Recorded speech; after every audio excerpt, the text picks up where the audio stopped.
What is up, everyone? Welcome back to Let's Play Oddworld New N Tasty. Last time we went through the Paramonian Temple, and that's both temples down. So now Abe has a scar on the back of each hand, one for the Paramites and one for the Scrabs, and that's gonna finally let him unlock the power of the Shrykull, which is a powerful animal the Mudokons worship as a god. It's got the body of a Scrab and the head of a Paramite, and we are about to gain the power to channel it.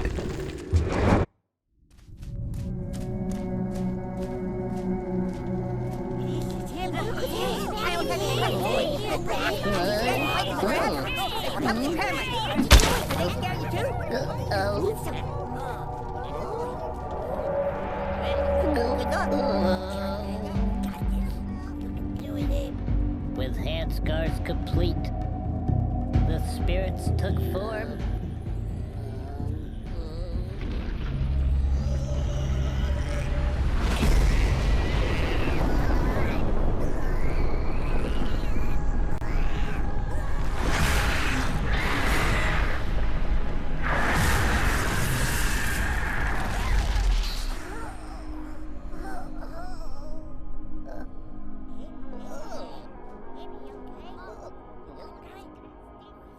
Now my chant had power.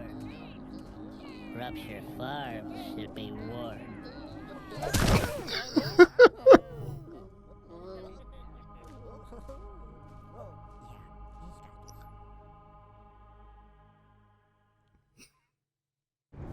I like that cutscene more than the original version.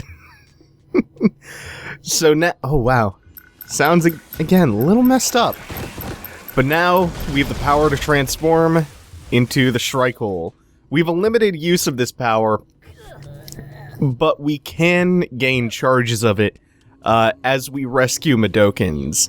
Certain bird portals from here on out are going to have a number attached to them, and if you rescue a certain number of Mudokons using that portal, you gain the power of the Shrykull.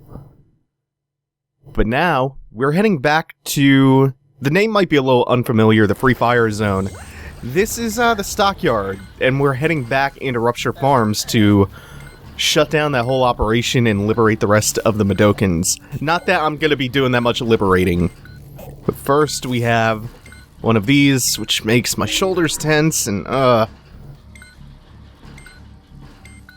okay, 1, 2, 3. There. Okay. Off to a good start. Oh, god damn, slogs right off the bat. I don't remember this part that well.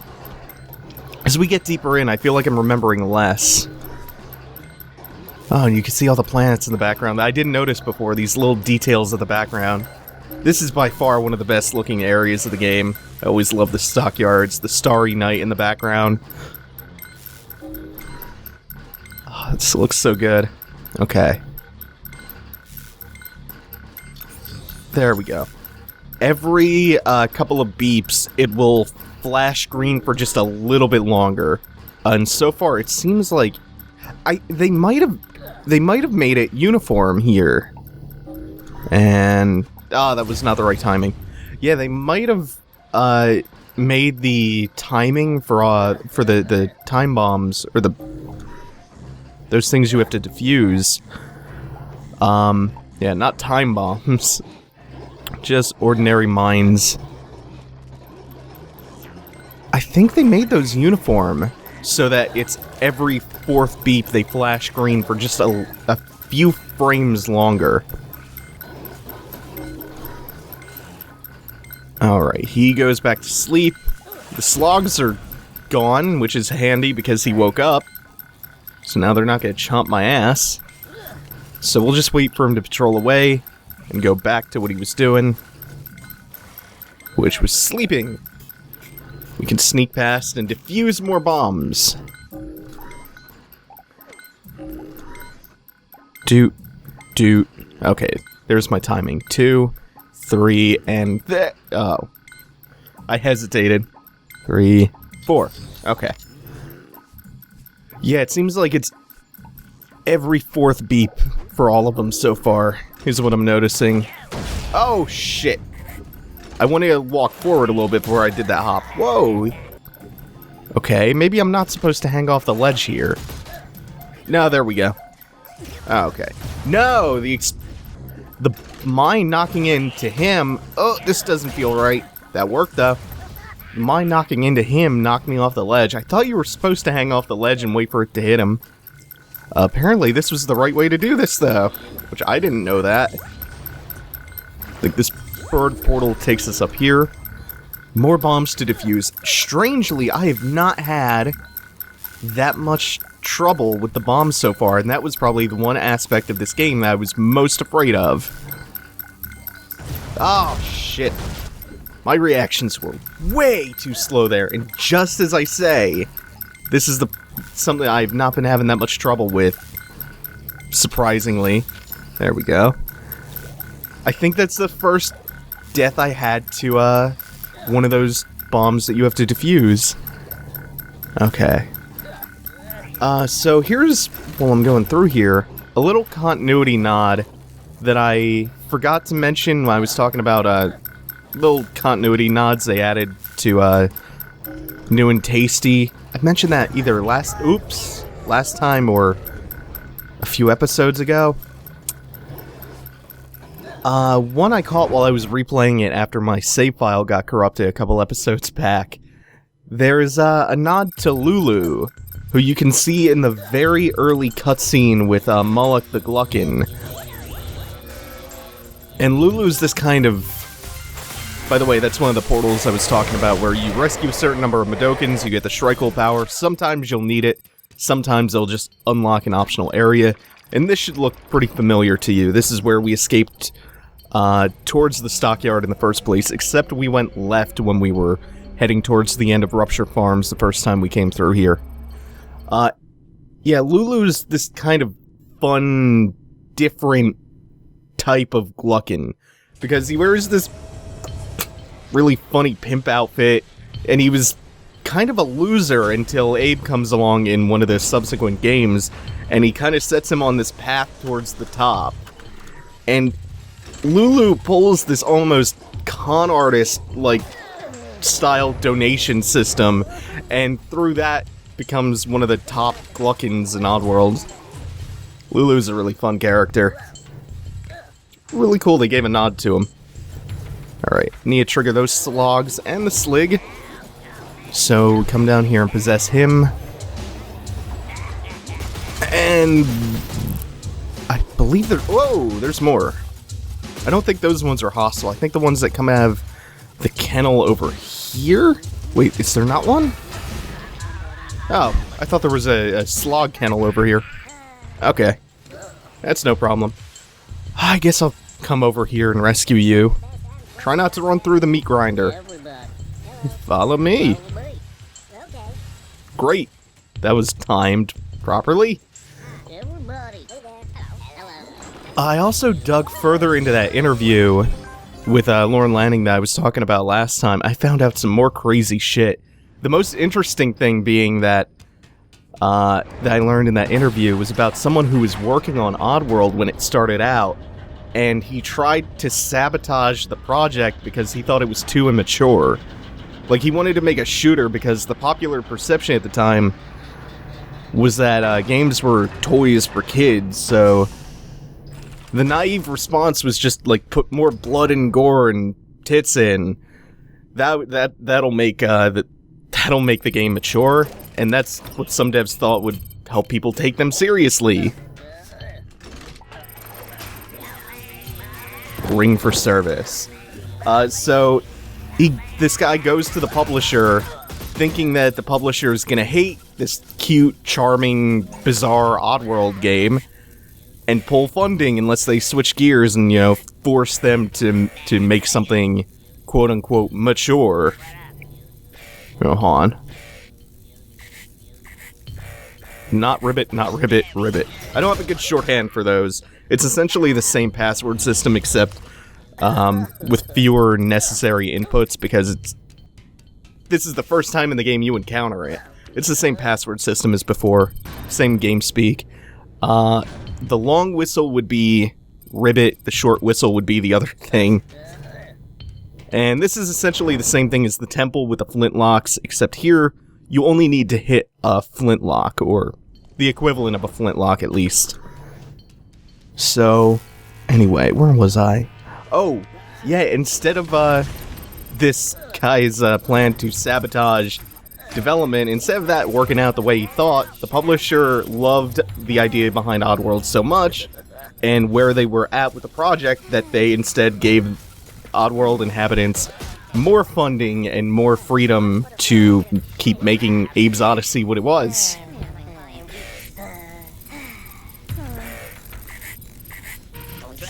Okay.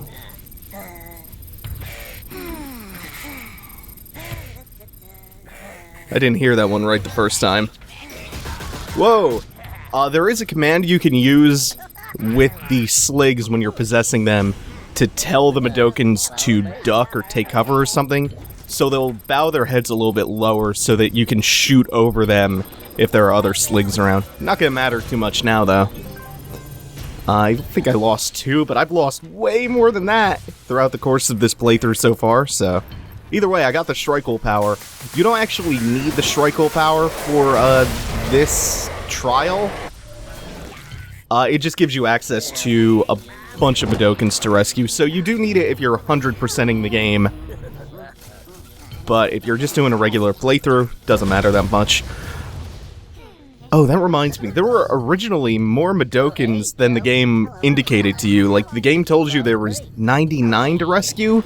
There were actually about 100 or 2 or so that you could rescue.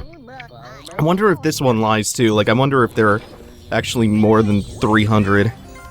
Just a couple more.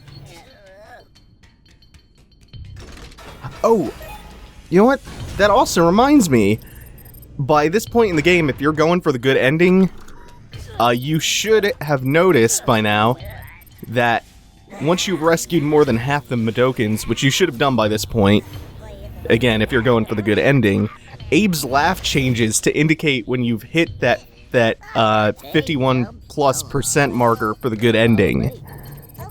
His laugh changes to indicate that you've rescued enough Mudokons to get that ending. But you do get additional stuff if you get the perfect ending. Which isn't a different ending, it's just the good ending plus the movie gallery. And then if you get the perfect bad ending by killing every single Mudokon in the game, you not only get the bad ending, you also get infinite grenades. This is Slogs. Oh, shit. Kind of playing these trials by ear here.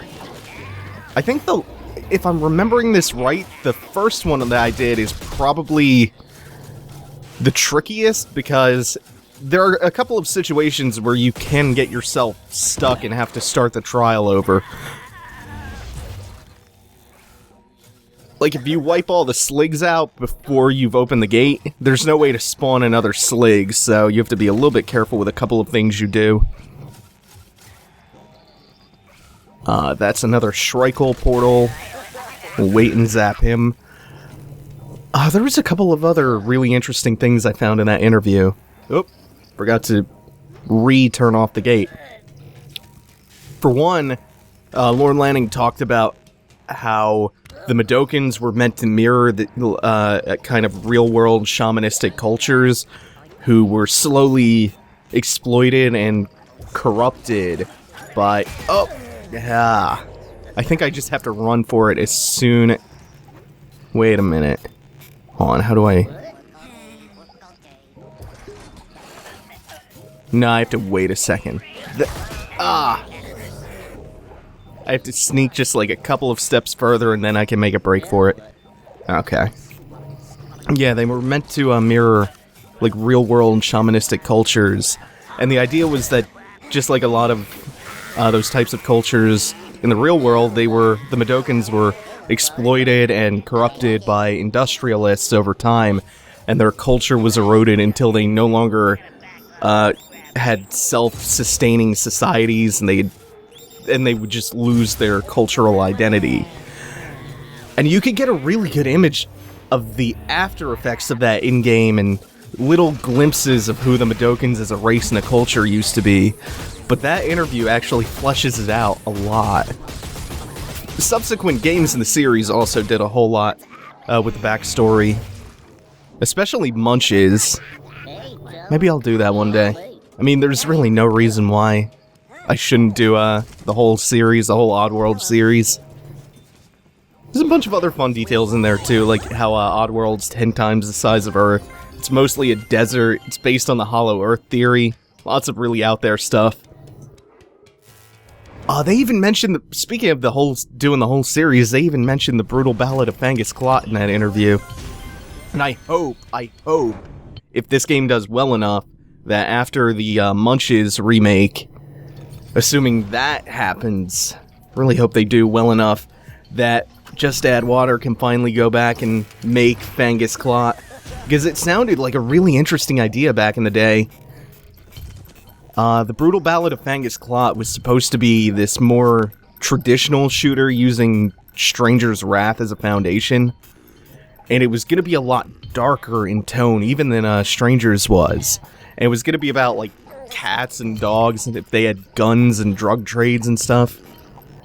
Again, very traditional Oddworld, but just with a darker tone. Fun out there stuff. Fun and playful.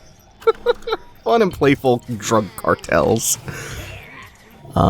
Let's try to roll this off. That was bad timing. I'm gonna try to roll this off to destroy the suppressor. Like, ricochet it off of the trapdoor. There we go, I think. Yep. Now I can possess these two. Oddworld Inhabitants, though, unfortunately shut down before Fangus Klot could get made. I think they had started development for it, but it didn't get terribly far along. And basically the reason Oddworld Inhabitants shut down was because a lot of drama regarding publishers, and particularly EA, so even back as early as 2005, EA's giving you a preview of the future. There was a lot of drama going on regarding publishers, and that Slig had a lot to do there. So, EA was the publisher for Stranger's Wrath. They did a really shitty job marketing Stranger's Wrath. It sold poorly. EA then told Lorne Lanning that Oddworld wasn't as valuable of a property anymore, and they tried to use that as a bargaining chip to buy Oddworld Inhabitants out. And there was some issue where the Oddworld folks were missing millions of dollars owed to them by EA in royalty payments, so Lorne Lanning told them either pay up or revert all the IP rights to him. And EA did the latter, and they parted ways. So all this drama left all the Oddworld folks so burnt out and cynical about how broken the relationship between developer and publisher was and still is, mind you, that they canceled their projects and wound up having to close the studio down. This also had a lot to do with not being able to find funding with the way the publisher model works in the game industry. And Lorne Lanning himself left the industry for a super long time. So EA, at the very least indirectly, killed Oddworld Inhabitants. Even when they can't buy a studio out, strip them down to a husk, and shutter them later, they still poison everything they get their hands on. Anyway, that's gonna do it for now. Next episode will be the finale. Thanks for watching, everyone. Take it easy. Have a good one.